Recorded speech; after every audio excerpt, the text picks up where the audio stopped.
Well, hello and welcome to what is now the third episode of Daoxin Radio, which is ace, isn't it? Three episodes already. I've got a lot to say, so who knows how many episodes it will go before.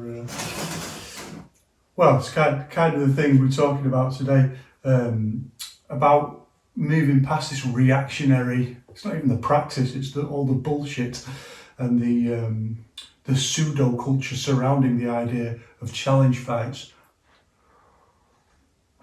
And I talk about this in much more detail in written form in a book. Yes, there's a book. Yes, there is a book. It's not going to be like a beginner's guide. It's a companion guide to practicing Yiquan. And hopefully that will be available soon. Won't be free, unfortunately, like everything else I do is free. So anyway, hopefully that will be available soon. But I talk about it a lot more in detail there. And this, the wood on the floor, is that you? The admonition, the idea of abolishing this nonsense and the practice of challenge fighting that's what I'm just going to call it. It's like it's toxic masculinity, isn't it? Like just like posturing badassness that has no connection to the reality of how people are actually training. All for the most part existing in people's minds, imaginations. What I would do is always the funniest thing in martial arts, isn't it? Like, if I was in a fight, what would I do? I'd do this. People talking about. If I did sparring, I'd be so powerful. Like I would just drive through with inner force and smash through with my Beng Chuan. You can get T-shirts. There's this guy sells T-shirts with like Xing Yiquan, invincible, crushing fist of Xing Yiquan, and all. Just think like. Yeah, you can wear the T-shirt, but there's more to it. There's more to doing it than buying a T-shirt, I have to say. Anyway, the idea that we need to abolish this comes directly. The instruction, in fact, comes directly from Zhao Daoxin. His reasons are different to the reasons that I'm going to talk about today. I'm going to talk about how this pseudo culture around the idea of challenge fight, not only is it horrible in itself and totally unnecessary in the modern age, but it actually helps the hoaxers to keep going. You know, and that's, you kind of got to get your head around this, the way they manipulate this idea to their own benefit. But Zhao Daoxin, what he talks about, and you know, of all people, he'd been through a lot of challenge fights. That in the end, like, it was really negative for the overall progression of Chinese wushu, and something similar that Wang Shanzhai talks about, that like, just because you win a fight doesn't really prove anything about the efficacy of one system over another. There's so many things you've got to take into account. If one system continually loses, then that does tell you that there's something wrong in terms of training. But like, you know, just because somebody gets a lucky punch against a good, you know, let's say you turn around and by accident your arm flies out and knocks out the world amateur boxing champion, like, it doesn't mean anything, does it? But what Zhao Daoxin, that's a bit of an extreme example, but you know the idea, like, you know, there's different categories and levels, and well, we'll talk about it in a moment, but this idea of being able to fight and how that's manipulated, just that concept. Now actually there's completely different levels, like you might be really good amateur at something, and you know, you can fight, so what we're arguing about, like, but you can't necessarily beat the really good professionals in your field who can also fight. So that thing, like, people who can fight, you know, that word, that concept is manipulated particularly by hoaxers in various different ways. But what Zhao Daoxin talks about is the idea that it's really bad for the progression and development, particularly of Chinese wushu, because it's interlinked with this system of shame and loss, and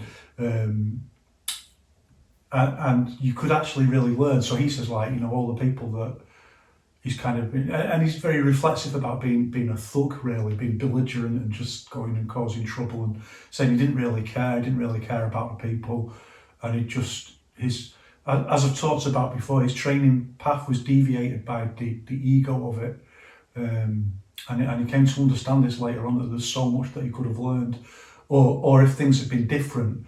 And what Zhao Daoxin was interested in particularly, like he predicts the kind of UFC stuff. He predicts MMA long before anyone else, long before I think he's thinking about it really even long before Bruce Lee's thinking about, like bringing different elements. It's not a new idea, but what Zhao Daoxin is thinking about is, like, if you've got like a kind of sporting culture or a more scientific approach, then instead of trying to find out what works by just going around thuggishly and causing fights,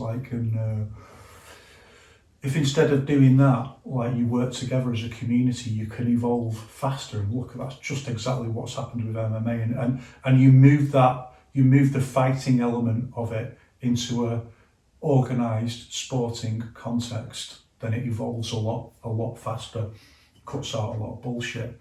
Now I've said that out loud, it is much closer to what I want to talk about, in fact, in reality.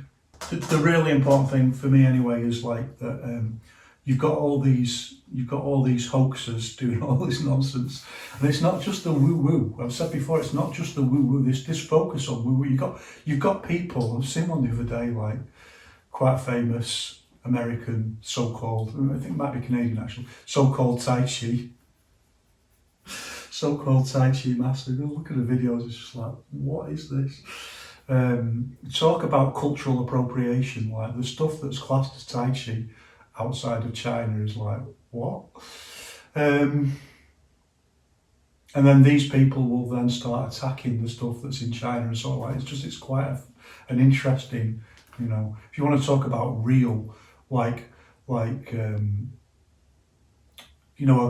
cultural appropriation that you can actually say for definite, like, this is like an appalling thing where people like just pretend to be wushu masters and then criticize actual wushu masters is like just,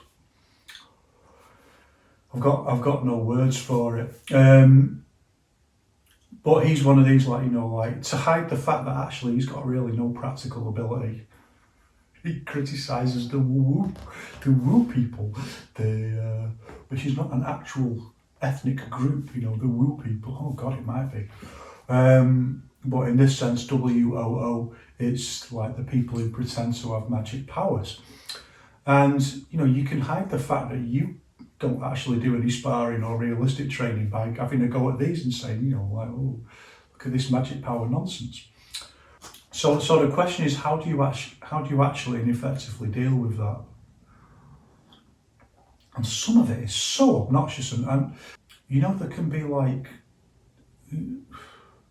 thousands, tens of thousands of people buying into this for reasons I've talked about before, that in an alienating world that makes you feel so small, just like the idea that there could be something more gets perverted into this, and the kind of not saying egos are a bad thing, you've got to have an ego to survive, but the damage that's done to people psychologically that then makes them cling on to, reach out for, but it's not necessarily a bad thing. It depends who you meet on the path then, but there's these people, these monsters on the path who lay in wait to take your money, in many cases your sexuality, your time, and to just kind of eat you. They eat you. I'm not going to name names, but they go like that and you go flying, and then it's interlinked with this idea of you could easily beat top level UFC fighters with a, you go like this. The real thing, I would say, the real thing's more interesting in terms of Chinese wushu. The real thing is more interesting than any of that. So it's not that there isn't that special thing there. It's just that it's not that. It's something more interesting. It's something real, and real things are more interesting than the fantasy things. So I know it can be very frustrating for people, and you start thinking like, well, I want to go.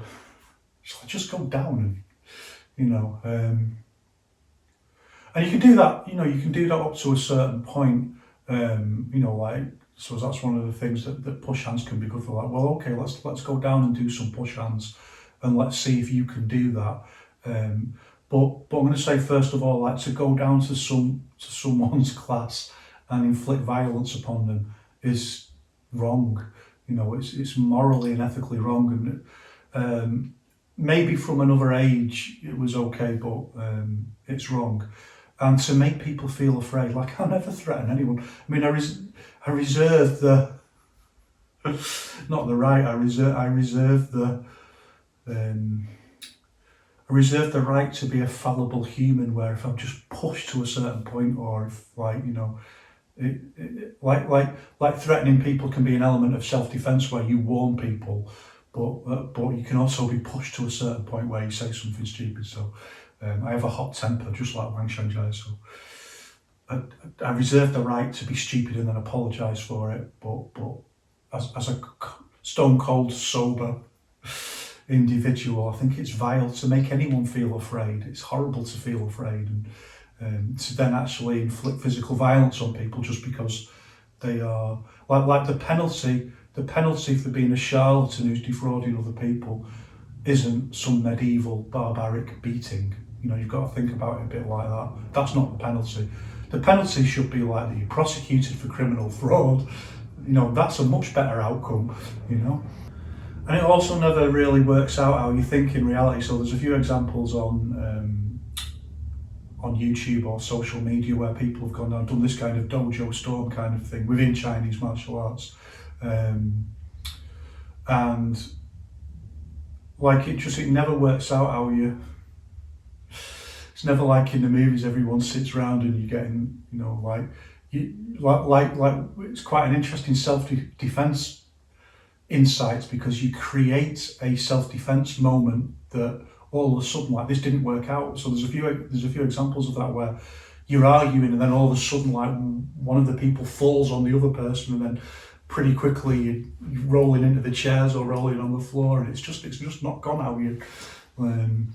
And you would have been far better off, like, saying, like, publicly, like, can I come down and do some sparring? We'll put the gloves on and that kind of thing. And even that, really, it's very often just intimidation, but it just doesn't seem to go how you think. And then those situations where some are okay, but like where people have challenged Brazilian Jiu-Jitsu and people have got really, really beaten up. Like, I don't think it's okay. I think at a certain point it's just criminal assault, whatever the. And those people who really enjoy it, seeing another human being get like, I know that's hypocritical because I'm talking about, like, being a UFC fan, but I don't think that's the same thing, because I think in many ways what you're talking about with walk-ins off the street is vulnerable adults. It's vulnerable adults who've got, maybe some kind of psychological health issues that needed dealing with in a different way. Anyway. But it doesn't go as you think. So, like, there's things that I've done in the past, like, so I have done this thing where I've, in my arrogance and stupidity, challenged people and made them feel afraid, like, over stupid trivial, like, what am I going to do? Smash someone's face in over some trivial thing that I've decided to feel offended about. And that's what was, well, maybe I'd have got my face smashed in, because it didn't happen, it fortunately didn't come to that. And so there's a couple of things I've done like that, but also I did a thing where I just lost. I thought it was the right perspective at the time. So you've got, like, quite a famous big martial arts school in Chinese martial arts that is very much this, like, kind of woo-woo magical powers, and they said anyone could go to one of their classes and, like, do a bit with one of their instructors. So I was watching various discussions and people arguing with them. This is years ago, and it's like, just like, I remember when YouTube started, like, that's So it was years and years ago, but it was on the internet, and it's kind of when I started learning, like, I just have to just leave all, I can't be dealing with what's going on social media and all this stuff. And I was seeing these discussions, and I thought, well, I'll go down, and I looked, there's a class quite near me. And I went down to this class, and the instructor was enormous. I mean, he must have been 7 foot, and he wasn't skinny, like. So anyway, I'm there. So I've said, like, well, we'll do. I've come down because your international website is saying, like, if anyone wants to come down and do a bit, like, it's a challenge. So here I am, and like the reality of that situation is that this other human being was really afraid, which is horrible. And also, it's a class full of kids, and we're all amateurs, but if we're not professional, we're amateurs, and kids and hobbyists, and so I'm basically just this thug walking in off the street to intimidate someone. It's just, when you think about it, it's just horrible. And what I'm going to do, give him a punishment beating. And I went back as well, because he was like, oh, what? Quite reasonably saying, look, this is like a family class and all that. I said, well, maybe come back or something. And so I did. I went back the next week as well. And again, he's like, look, I don't want to do this. I'm like, right, okay. Like fortunately, I'm like, okay, that's fine. It's just that it was on this website, and your leaders. That's what you get for having leaders. So since then, I've had plenty. I have plenty of people threaten me and stuff like that. And long before even reading Zhao Daoxin talking about this, I came to the understanding, because what I was thinking about was, like, how do you challenge these very famous woo-woo magic power charlatans? How do you deal with this? And they're not all woo-woo magic power either. Like, there's some that I've seen. There's an individual.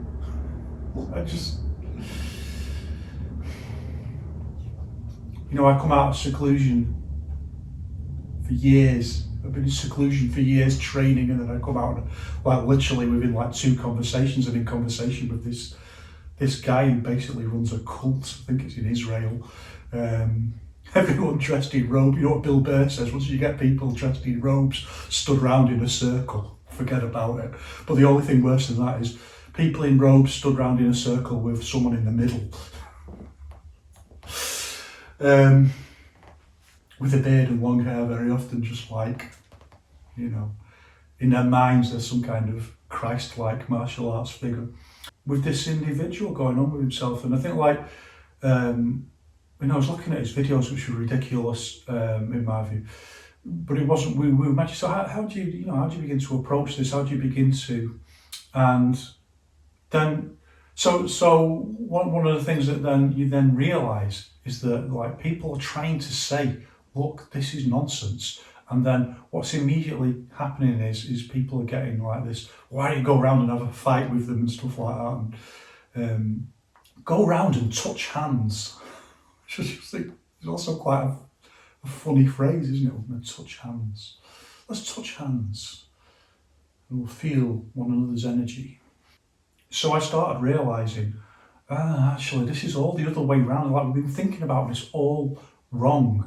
Like, all these charlatans actually really benefit from, like you'd think, it's not like in the old days, like in China or something like that, where I don't even agree with this kind of thing. Like, like somebody insulted Wang Shangjai, and like 3 of his students go around and Yao Zongzun sparks him out, that kind of thing. I don't even agree with that, but it's a different age, like different age, different values.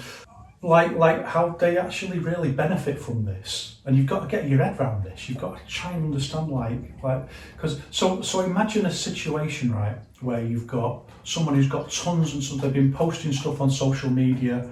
What are you doing? What are you chewing at? Posting stuff on social media, forms, ideas of what they would do in a fight, what they would do. If they were to fight a UFC champion, that kind of thing. And literally no evidence whatsoever. Out of all this massive amount of social media output, there's literally zeros evidence that they can actually do anything practical, right? And then you've got other people who've got tons and tons of stuff showing practical fight training, sparring, back work, power, you name it, right? And somehow a situation is created where it's the latter group, the people who've got videos of themselves actually doing stuff, they're the ones who turn out looking like they're cowards. That's the illusion that these people create by manipulating, by turning this whole idea of challenge fight culture to their favour. They turn it round. And once you start seeing that, it's like, oh, right, okay, I get it. Like, this is why, like, they use, I mean, that everything they do is about using criticism as a resource. It's like, you know, it's the oldest trick in the book in many ways. Like, of course they're criticising me, they're afraid of the truth, kind of thing. It's like, no, you're just nonsense. But, you would say that you're all part of the bullshit, like, you know, no, you're just empirically, clearly just nonsense. So then you've got to see how this works. And how this works is, I've talked about before, like, what these people do is, like, they've got to keep everything in your imagination. Everything's got to be in a world of imagination. Everything's got to be in words, right? The whole thing takes place in words. It's how they can manipulate perceptions through words. The last thing they can ever do, like, they live in absolute terror that anyone would ever find out the reality. Like, if anyone ever saw them actually put the gloves on and try and spar someone who was actually trying to punch them back in the face, like, if anyone ever saw that, right, the whole thing would just collapse immediately. Well, you think so, wouldn't you? I mean, like, there's actually, I'm thinking, there's one quite popular Yiquan channel where there's a video of the coach putting the gloves on and sparring a total beginner, and it's absolute garbage. You know, it's empirically, he empirically cannot in any way, shape or form compete effectively even against a beginner level in a bit of friendly. Oh shoot. Oh dear. Getting overexcited. And yet that channel just goes from strength to strength. So yeah, I suppose I'll have to eat my words. It doesn't even matter if you do that in many cases. I just think a lot of people haven't even seen it or realised that, or they just want to believe so much, you know, like, that this is real. But they will do anything. The main thing is they're terrified of actually even doing it, you know, like.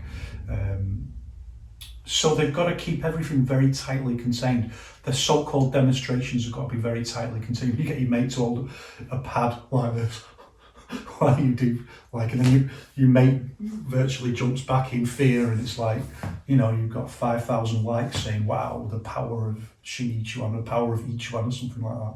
And everyone else is just like, come on, there's no end to it.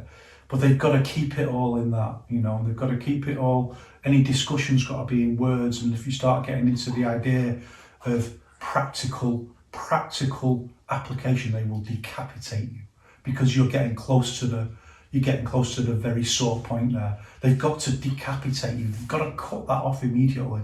You know, they've got to, I mean, how many Yiquan people just, like, spend half their life deleting the comments on their, critical comments on their social media, like, because they've got to decapitate it. They can't let you anywhere near the truth. You just, like, everyone would just be rolling about laughing. If they're not rolling about laughing already, they'd be rolling about laughing. So I got one of these. I mean, there's a few. But there's this guy, and he's one of these guys, and he runs a very popular channel. And there's some of the stuff he does is interesting. I'm not saying, you know, like, you know, I'm not one of these people who hates in totality. I just, like, hate some of the things that some people do. And he's got a channel that's just like this, let's face it, just like this. And he's got like he's got like an obsessional hate with the Chen family, the Chen Tai Chi family. She's like, I don't mind, you want to criticise the Chen family, I'm open for criticising anyone, mate. But it's obsessional, like, and for, I don't know, there must be some reason, but you know, I quite like Chen Tai Chi, so I'm quite influenced by Chen Tai Chi, and such as I can, such as my mediocre level will allow me. I'd like to do some Chen Tai Chi stuff, and I like some Chen Tai Chi people, and it influences my movement. So one day I was on the bag in the gym, and this guy comes up randomly, and he's like, "Oh, do you do Chen Tai Chi?" And I said, "Well, it's not my main thing, but like, I was like doing stuff that was kind of influenced by that, and was really blown away like that he could see that." And anyway, it turns out he trained with Wang Jiahong for a very long time. And if you don't know, Wang Jiahong is like a really great Chen Tai Chi guy. In fact, he come out of a class where I was training once, and I was sparring, and he nodded at me approvingly. Wang Jiahong nodded at me like, which was awesome.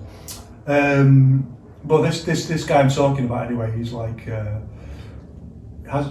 put this post, it's like an obsessional thing about none of them can fight, like none of the Chen Tai Chi guys can fight. And that's not what I've heard, I have to say, from sources that I absolutely trust.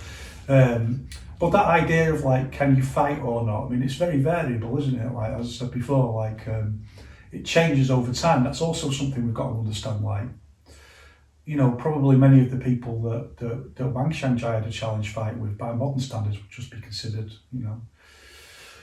people don't like to hear it, but probably Wang Xiangjia wouldn't be considered that great, by modern standards. I think. I mean, I'd like to think otherwise, but he kind of knew himself, like that you can have the core body skills, but you've got to bring them into a combat against somebody, and if they're really highly trained, then actually deploying those skills becomes much more difficult, and people are much better now than they were then. Look at boxing, Western boxing, people are miles better now. So anyway, he's going on about, like that they can't fight and all this kind of thing. And so all right, it was bedevilment, I have to say. I was doing it for devilment, but I just said, but neither can you. Like, there's no evidence you can fight. If you want to be like that about it, like, because I don't like this, like, everyone's gaslighting us, like, this group of people who doesn't dare put on the gloves and do any sparring is gaslighting this group of people who doesn't dare put on the gloves and do any sparring. And I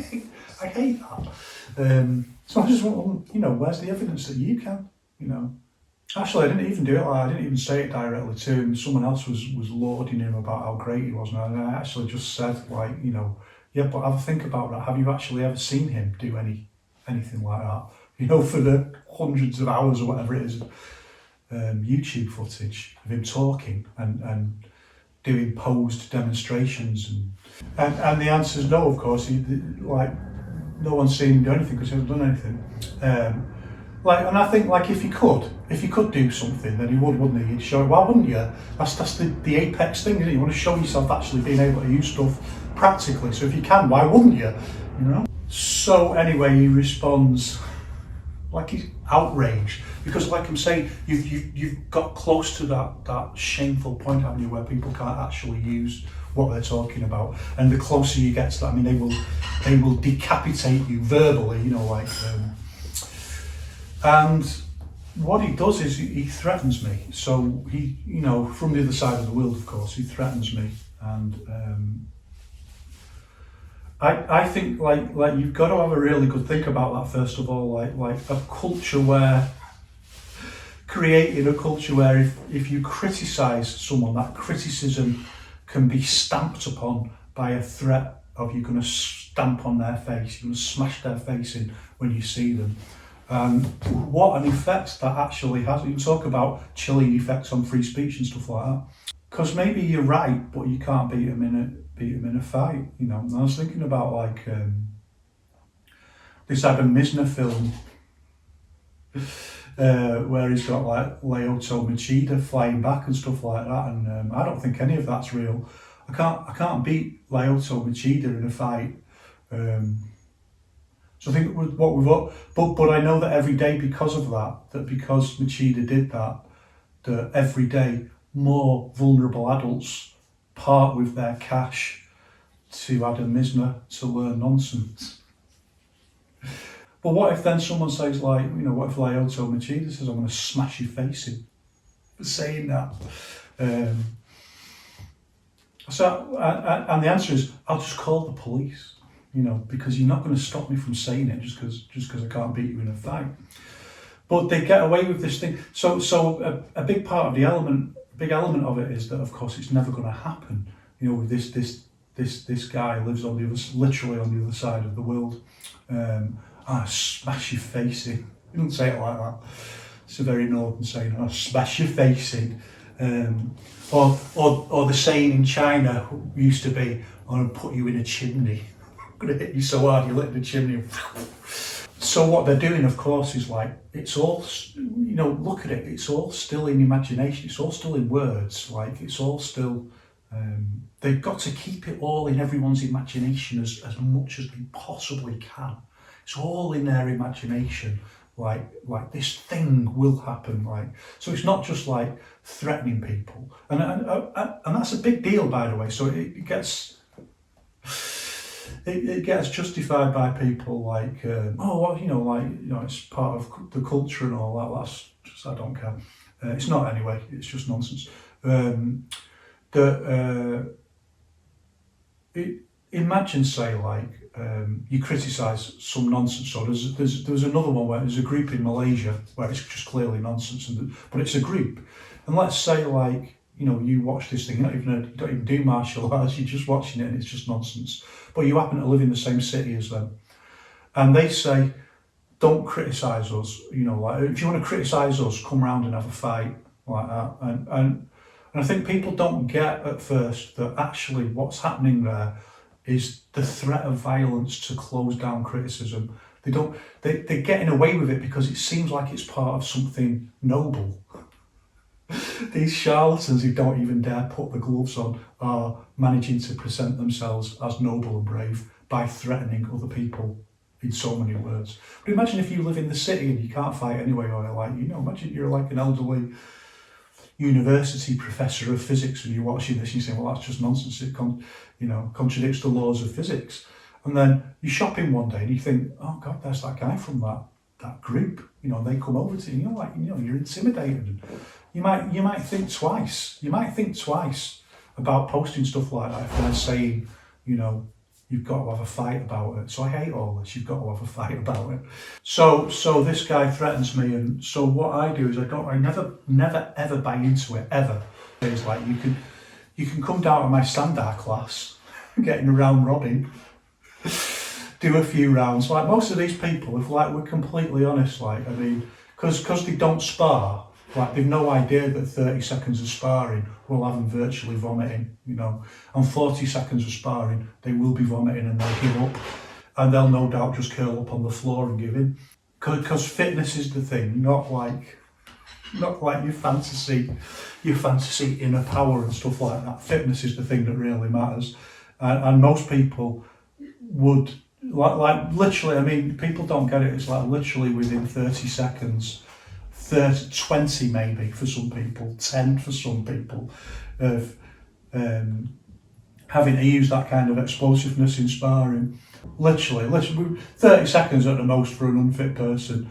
You'd just give in and you'd rather die.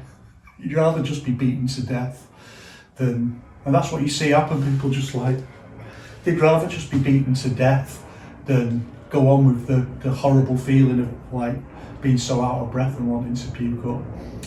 So if you're going to do 3 or 4 rounds before you even get to me, you need to think twice. If you do 4 rounds of sparring, you're pretty fit, I'm telling you, particularly after a class. It's what people don't get. When they judge sparring, it's usually at the end of a class, for any martial arts class. And when people, sometimes and usually when I'm sparring with an athlete as well, they're exhausted as well. And I'm not as exhausted because I've been teaching rather than training. So people often don't see that dynamic, how hard it is to do that, and how exhausted you are. So I never buy into it at all because I know this game, right? Because they know it's never going to happen. They roll the dice with trembling hands to create this illusion that despite the fact that they're absolutely terrified of sparring or doing anything like that they're absolutely... I'm going to say the charlatans in terms of martial arts. They're not all charlatans. This is the issue. like my initial idea was, well, you know, it's not actually that hard to start learning how to use your wushu in sparring. Like maybe we could help people. Maybe we could help people start to learn how to do that, you know. But little did I realise that, you know, it's way beyond that for most people. It's in the realm of, like, they're absolutely never going to do that, but they're so bought into this idea that they can, you know, with all these followers and, you know, and it's their business and it's their income. They've got a lot to lose if this ever gets found out. So this explains, you know, the extremeness of their action, and you've got to be clear about how extreme this reaction is. Like what this guy's saying to me is, if you dare criticise me, I am going to give you a punishment beating to shut your mouth. That's what he's saying. And you usually find that the closer two people are to each other, the less likely they are to say something like that, which is quite funny. So I never buy into it. So what I say to him, of course, is like, well, actually I'm a lot older than him, so I say, you know, the fact's like, you know, you're threatening a man who's in his mid-50s for pointing out something about you that's true. To try and silence him, and also it's bullshit because you're on the other side of the world, and it's never going to happen, is it? So it's the illusion of looking like a badass, and it's pathetic. It's pathetic. And even if he could beat me in a fight, right? Even if he comes round and smashes my face in and gets his foot on my head and stamps on my skull, the last thing they'll say is, yeah, but you still can't fight, you know, like just because I can't beat him, why? It doesn't matter. For these people who are claiming to be, I mean, you've got to put this in the right context, right? These people are claiming to be like apex level knowledge masters of internal wushu, you know. This is what they're claiming to be, like something so incredibly special that they're on a par with elite level fighters, that they have this secret knowledge, right? Just because you beat up some nobody like me doesn't mean that you... Even if they do, you know, it doesn't. Or you beat up a man in his mid-50s, well done. You know, and here's, so anyway, the issue is, right, like, how do we counter them? How do we counter this nonsense? And it occurred to me, like, pretty early, and then I read Zhao Daoxin, as ever, you know, like one of the old guys is already right on this. And Zhao Daoxin is spot on with it, right? So, like, you know, in an age where you can get in a sporting competition, right?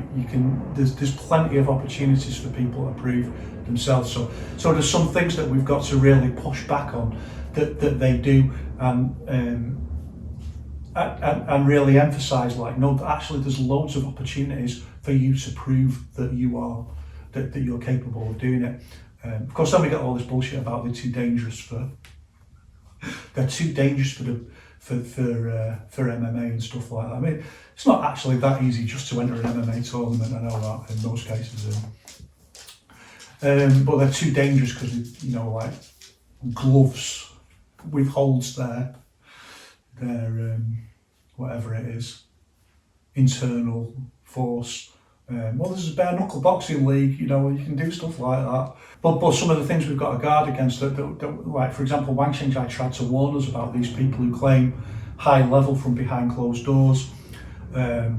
So really emphasising, like, you've got to prove it. First of all, it's up to you to prove it. It's not up to other people to come around and have a fight with you to prove it. It's up to you. So if you're making you're going on about all this stuff about, you know, if you're selling t-shirts that say Invincible Xing Yiquan Crushing Fist, and you're teaching this on this basis, right, which is someone else, by the way. I think they're connected, actually, these two guys. I think they're quite good friends.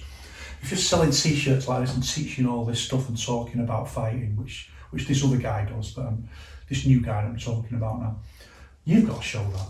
You've got to show that. It's up to you to show that.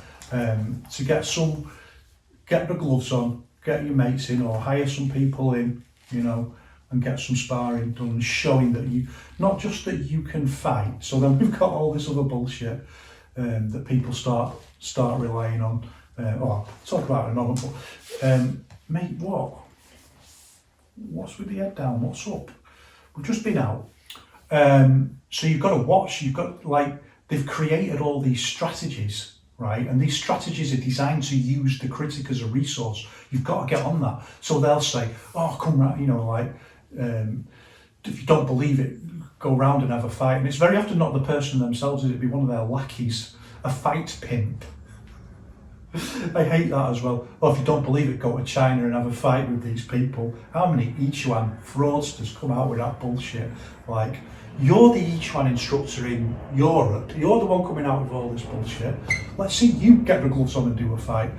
Oh, come round and I'll smash your face in. No, you've put all this stuff out on social media. That's where you should demonstrate it. Like, and it's up to you to demonstrate that. And it's up to you to take it out of this ridiculous, toxic culture of anyone questions anything that you're doing and your response is that you're going to smash their face in, because that just represses criticism of what you're doing. And it's kind of thing Zhao Daoxin was trying to get across as well. It represses criticism of it.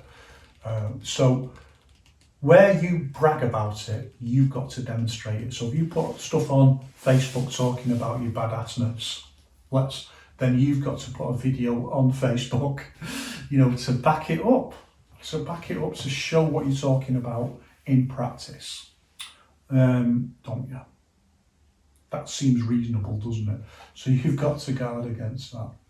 And you've got to really resist it and really resist getting drawn into it. And you've got to emphasize to them that the responsibility is solely on them to, like the the old saying, hic Rhodus, hic saltus. Here's someone brags that when they were in Rhodes at the Olympic Games, they could jump over an elephant or something, and the phrase is hic Rhodus, hic saltus. Let's assume that this is Rhodes. Now jump over an elephant.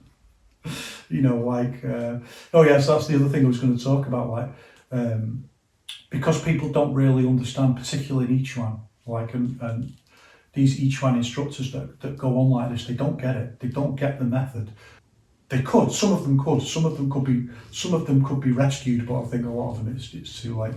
They'll say things like, so I've had people say, oh, I'm ex-Dan in karate, and I, obviously I did loads of sparring when I did that. I'm like, okay, fair enough. I've had 3 street fights, blah, blah, blah.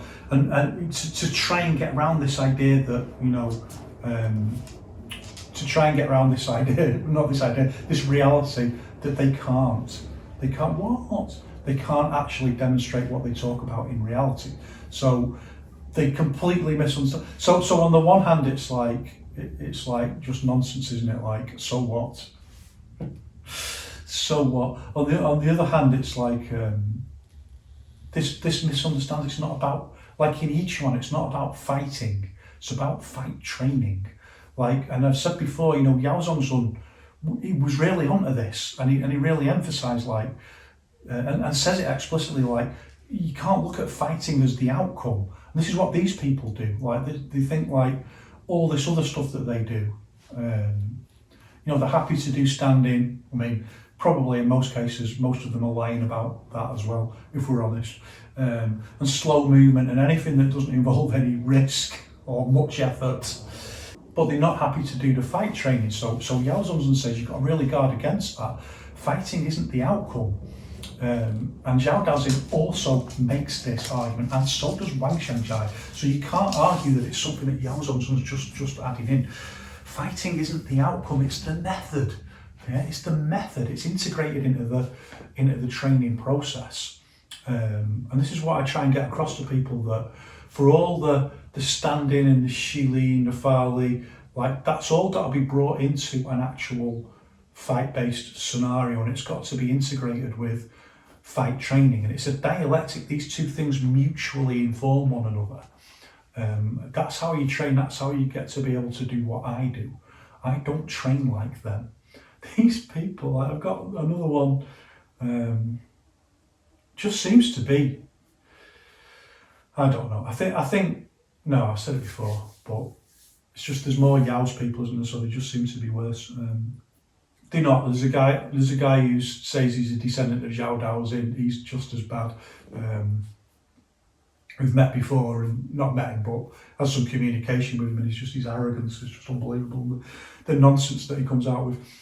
And they'll say, there's the other thing they do, which is fascinating. If you don't believe it works, you do standing for 2 hours a day for 10 years. It's like, well, let's say I'm, not involved with Yiquan and I don't do standing at all, which I actually do. Let's say I'm not though, and I look at you. Why would I follow the method that you're recommending? Because you're useless. There's literally no evidence whatsoever that you can do anything that even closely resembles fighting of any kind, of any level. So why would I copy your method? And that's this guy. He's a mid-profile Yiquan teacher coming out with this nonsense. Like, well, why would I? Why would I do anything that you do? You just, not only can't you do anything, but you're one of these guys who's on the internet obnoxiously making up nonsense to hide the facts and insulting other people and bullying people. But if you want real level, it's got to be a dialectical integration. It's like a spiral that keeps expanding and it goes back in, and sometimes you're focusing more on movement, quintessence movement skills, and sometimes you're focusing more on the fight-based training, but they've got to be mutually informing each other all the time. And if you don't understand what that means, like if you just start doing it, then you will. You start hitting the bag, and that's got its own whole thing that you're looking at in terms of structure and structural movement, and then bringing that back into when you're doing your standing and visualizing the structural movement, and they integrate. And it needs a scientific study to prove it, but for me,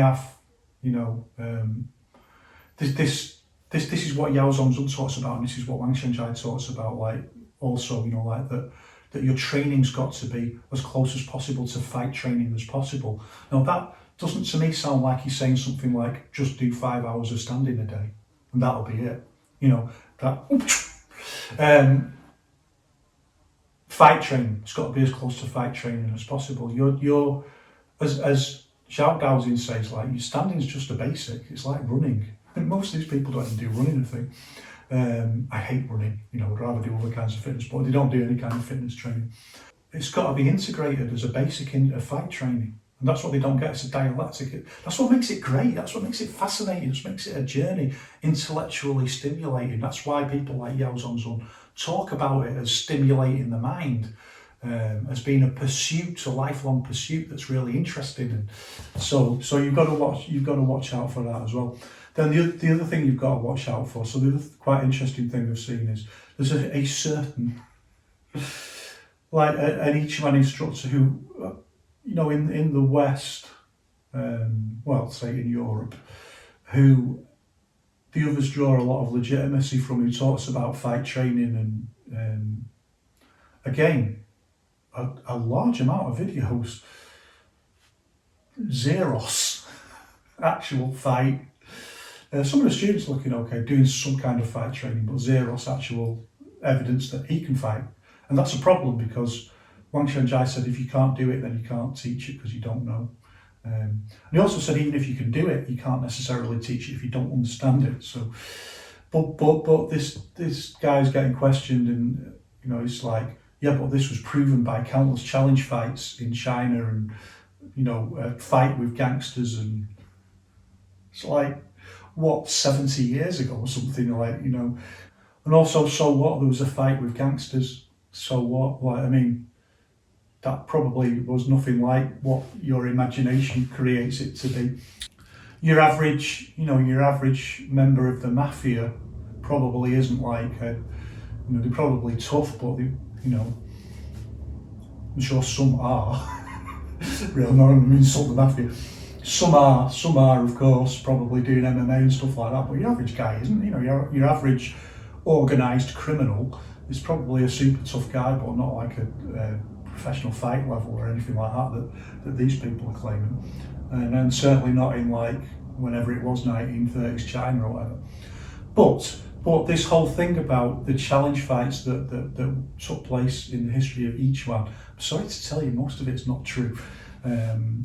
There's a really interesting guy, Professor Jingyuan Kyoto. He does like really deep level textual research in China on Yiquan and other martial arts, and it's got a really interesting website. It is in Chinese, but it's a really interesting website. And he's an Yiquan practitioner, and he says, love Yiquan, but love the truth more, which I just think is wonderful. It's very much a Wang Shangjai kind of thing, isn't it? And he says, like, you know, if you think about like the Japanese invasion of China, which was an appalling crime against humanity, the one thing that the Japanese did do is keep a lot of records. So there's tons of textual information. And he also says, like, the local newspapers in China for a very long period of time were quite interested in the local fight scene because they had organised tournaments and gossip about the fight scene. It was part of the newspaper culture, and there's tons and tons of textual documents. So he does loads of really interesting stuff. So he's looking like there's something about one of Wang Shangjai's students was thought to be a collaborator with the Japanese, and then, you know, he shows how, like, you know, this is a completely different person who had the same name, and he just does this really detailed research that's really interesting, and it's really interesting to follow the historical documentation. And he's saying things like, actually, there's very little mention of Yiquan people, whereas there's mention of lots of other people getting involved with challenge fights, and also there's no mention of these, you know, these so-called fights with gangsters and stuff like that, one where there's supposedly 200 people involved. And he's saying it's impossible that the local police wouldn't have made a record of this thing.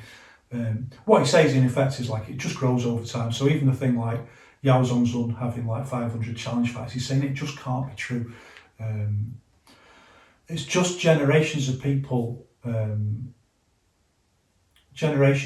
exaggerating, and he says, like, it happens for a good reason, but it does a really bad thing because it obscures the actual the legitimate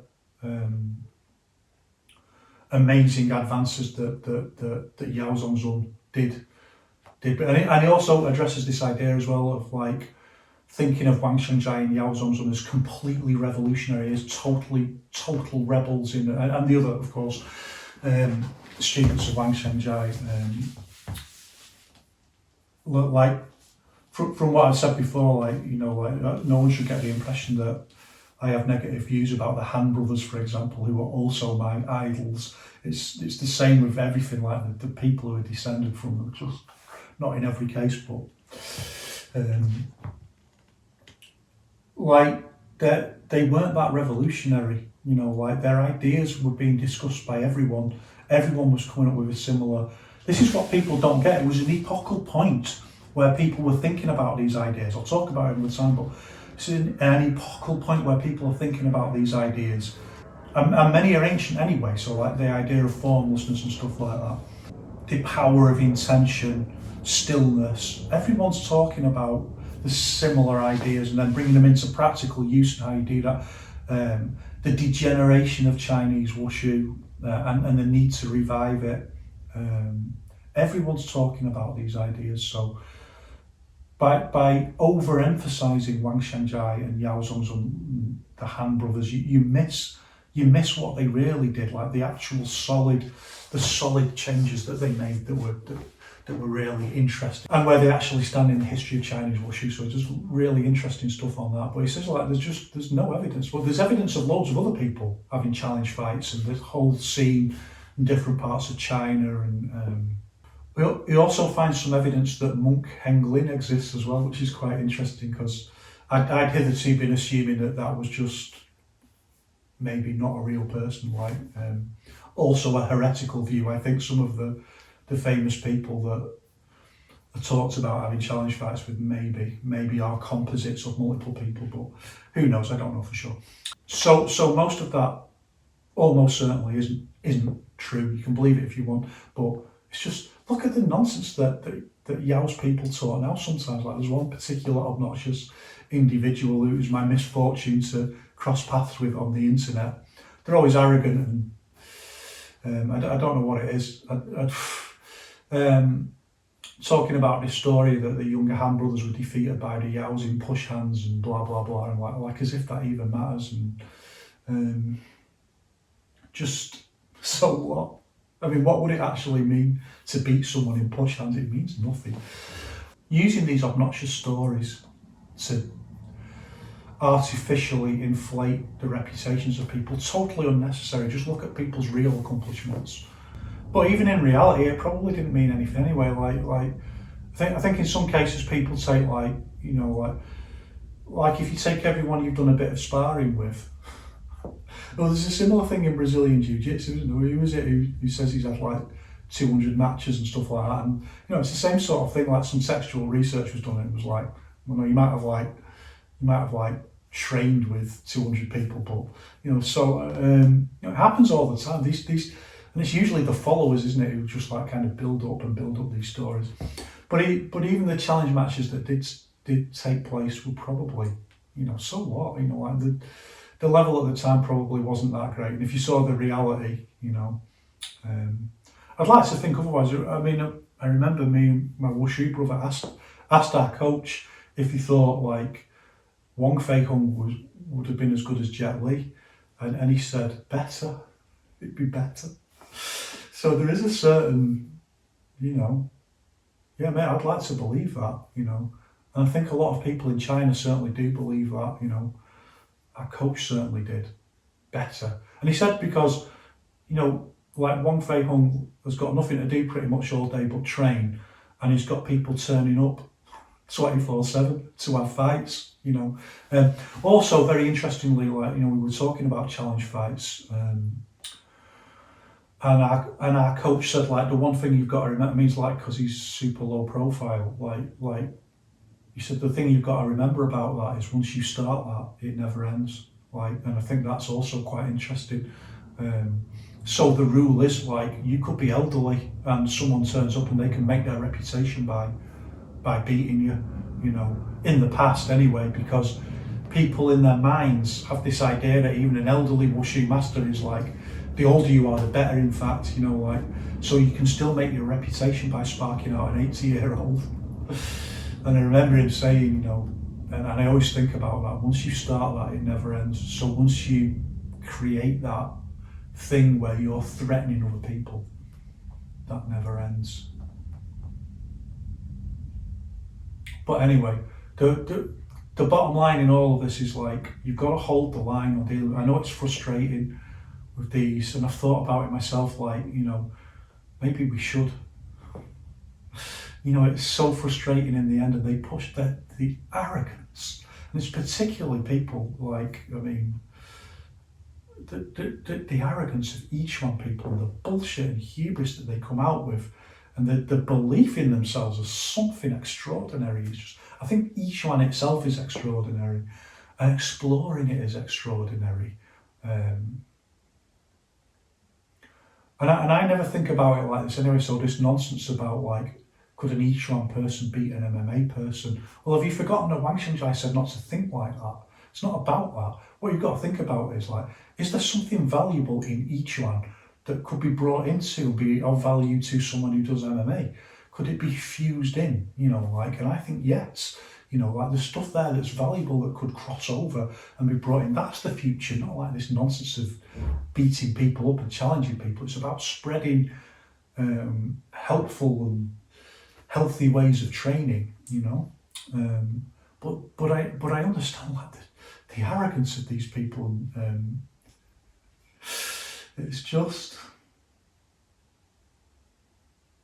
I don't know. But what do you do? So what you do is you resist that urge. You resist it. It's just petty.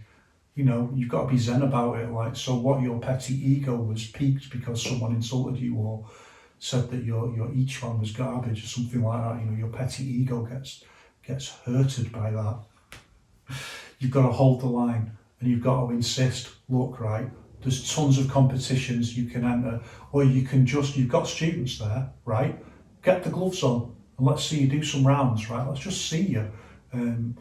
No one's saying like, look at someone like me, I'm in my 50s, like the idea isn't like, I'm not a former fighter, I'm a former Taolu athlete, I'm a former forms athlete. I just really like Yiquan and Sanda, but I just love Yiquan,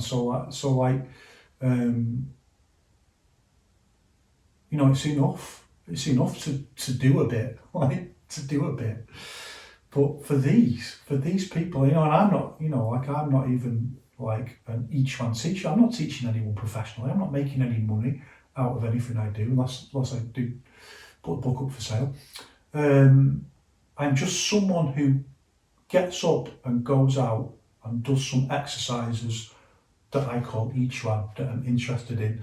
Then every now and again, the path brings me into contact with someone who's like, oh, could you show me how to do a bit of that? It's really cool.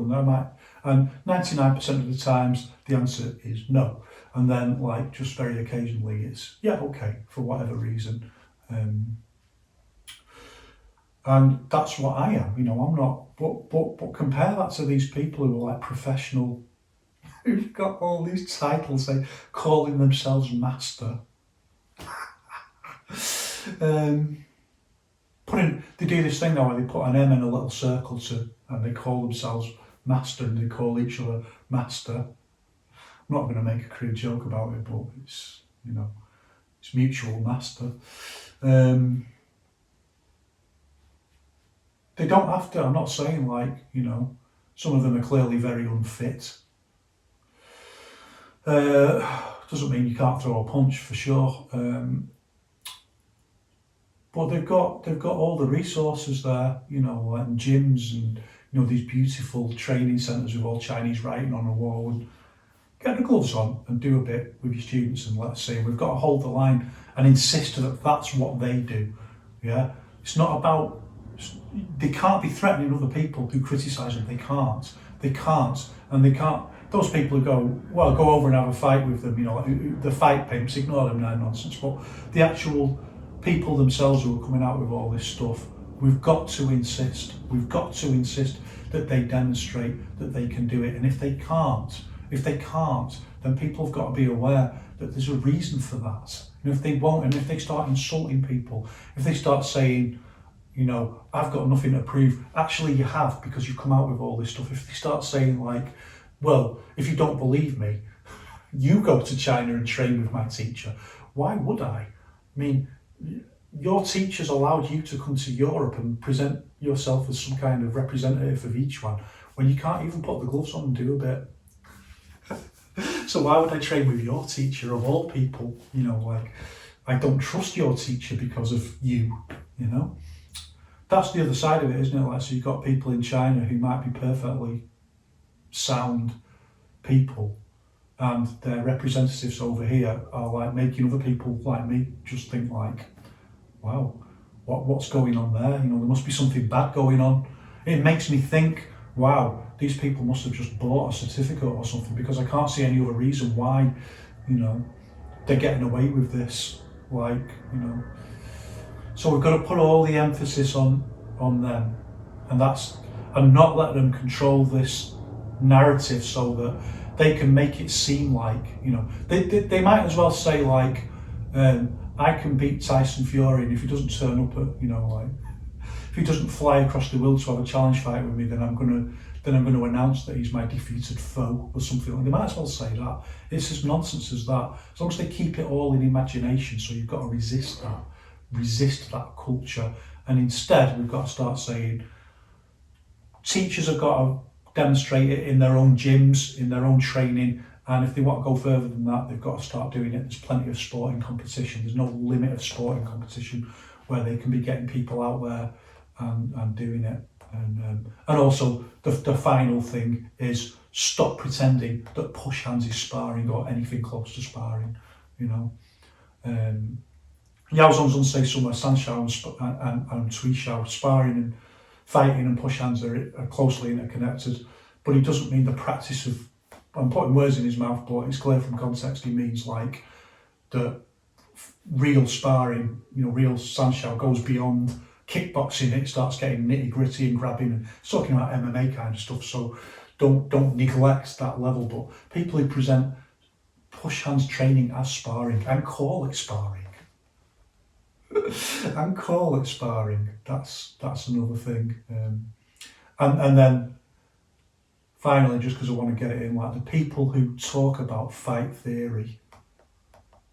Got one guy who's talking about always keep your hand pointed towards your opponent's face, which is like a standard. Yao Zhongzun talks about that, like it's a standard kind of Yiquan idea. You know, take the middle ground. Now we know it's not like that. I mean, even when Yao Zhongzun's talking about people attacking you from other angles and stuff like that, then it can't apply in that situation. You know, oh, they're behind me, so I've got to move my guard like that. It doesn't make any sense, does it? But he's talking about this while he's punching the architecture, you know, like a padded pillar or something. It's like,